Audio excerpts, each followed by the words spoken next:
Hello guys! Hello Virgo! Welcome dito sa aking channel, Kapalaran 888. Welcome. Alamin natin Virgo kung anong messages, vibration, gabay, energy para sa inyong lahat.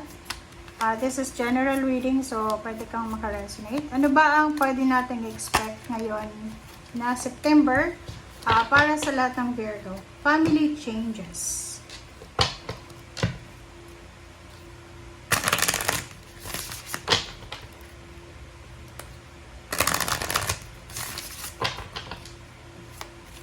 Oops, sorry. Okay, attend to the details. Family changes.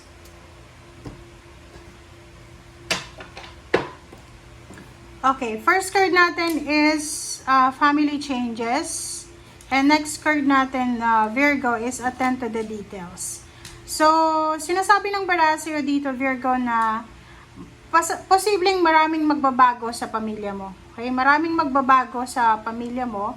Like, maraming magbabago eh. For example lang, sa status ng family mo, financial status, or pwedeng sa emotional, pwedeng may mga additional member ng family, or pwedeng pwedeng may mabubuntis, or makakabuntis, or maraming magbabago sa pamilya mo, or may kailangan baguhin sa pamilya mo, or posibleng may kailangan magbago, or pwedeng may manotice ka, may malalaman ka or mararamdaman ka na nagbago na.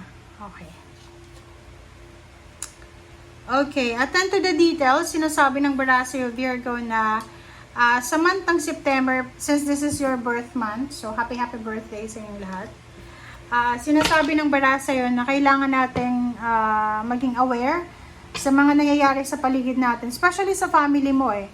Like, halimbawa, may kapamilya ka na maraming mga changes sa physical nila, emotional, or sa kung ano pa man. Sinasabi ng Barasyo dito na kailangan mong maging aware. Okay? Kasi baka,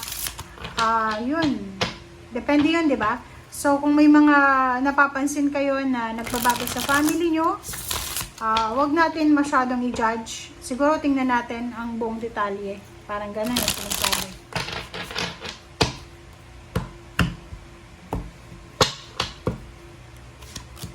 Okay, reverse na Knight of Cups. Okay. Death card. This is for Virgo. 4 of Cups. And 5 of Cups. 10 of Cups. Sa lalim mo is the World card. The World and Death card. Okay. Doon sa mga Virgo, kasi nakita ko to sa ilalim eh. Diba? Parang nakikita ko sa'yo. Tingnan mo. Meron ditong Virgo na sobra-sobra yung pangarap mo sa buhay eh. Diba? Yung marami kang pangarap sa buhay, marami kang gustong gawin sa buhay mo. Okay? And may 7 of Pentacles dito. Yung 7 of Pentacles, this is waiting time eh. Merong mga Virgo na naghihintay sila kung kailan nila mamamanifest yung pangarap nila sa buhay. Or merong mga Virgo dito na naghihintay ka ng chances or parang hinihintay mo kung kailan talaga parating. But yung iba sa inyo dito, possible na ngayong September may mga Virgo because of parang dito, tingnan mo, because of sobrang pangarap, 'di ba? Minsan yung sobra nating pangarap sa buhay, Virgo, sobrang paghihintay kung kailan tayo mapopromote, kailan tataas yung posisyon sa trabaho, yung sweldo, kailan tayo makakapag-ipon. Possible ka na medyo malungkot, pwedeng biglang lumungkot yung buhay mo or malulungkot ka, tapos babalikan mo yung past mo. Kasi maybe yung past mo sobrang free ka, maybe yung past mo ay marami kang pera, marami kang ipon. And the devil is here, Capricorn energy, sinasabi na may posibilidad na ang temptation na kailangan mong bigyan ng pansin ngayon is yung temptation eh. 'Di ba? Parang pwede kang matempt na maging negative. Ito 'yan eh, the Tower. Pwede kang hindi makatulog sa gabi. May mga Virgo dito, possible na may mga Virgo na hindi makatulog sa gabi, or possible na may mga Virgo dito na mag-iisip sila, overthinking, overanalyzing. Basta kung may bisyo ka, Virgo, lalo na inom, sigarilyo, or kung ano pa man na mga hazardous or mga dangerous substances. Kailangan mong iwasan yon kasi possible na ma-depress ka or mag-anxiety because of sobrang pag-iisip. Okay? The World card, may mga Virgo din dito na sinasabi ng barahan na in terms of relationship, kung single ka, and you're looking for a relationship, sinasabi na this September, this is not the right time para maghanap ng relationship. Okay? Death card and Four of Cups, sinasabi ng baraha sa'yo na may mga Virgo dito na posibleng makakaramdam ka ng panghihinayang, regrets eh.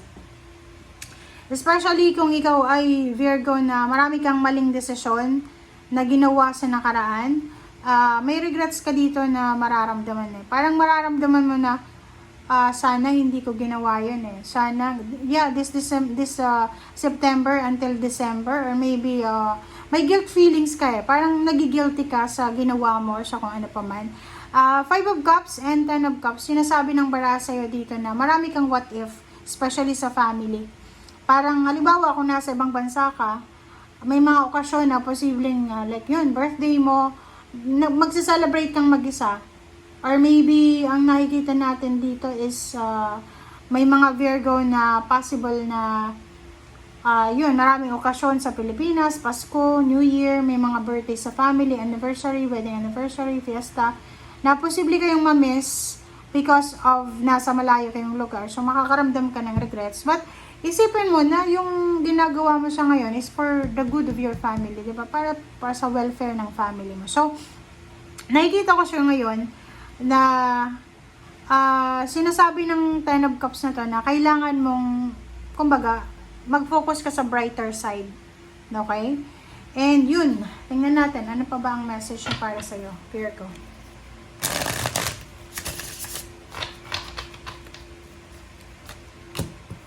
Okay, Two of Wands.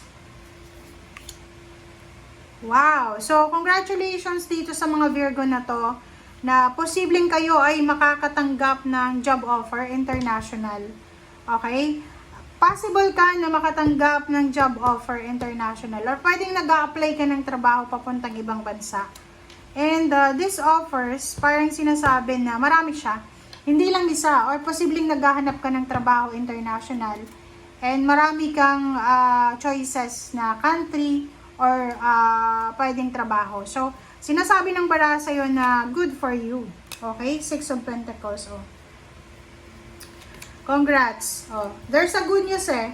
This September, may mga Virgo dito. Okay? May mga Virgo dito na posibleng makakatanggap kayo ng balita. Maybe this is good news regarding money. So, yun. Pwedeng, yun nga, may mag-offer sa'yo ng trabaho, mataas yung sweldo, magta-travel ka abroad, or posibleng yun, posibleng may tumulong sa'yo, lalo na kung kailangan mo ng pera para sa pagpunta sa ibang bansa, or posibleng may kailangan kang pera para sa mga choices mo sa buhay. So, sinasabi ng barahan na may tao dito na posibleng makakatulong sa'yo. Okay? So, thank you guys for watching. Bye!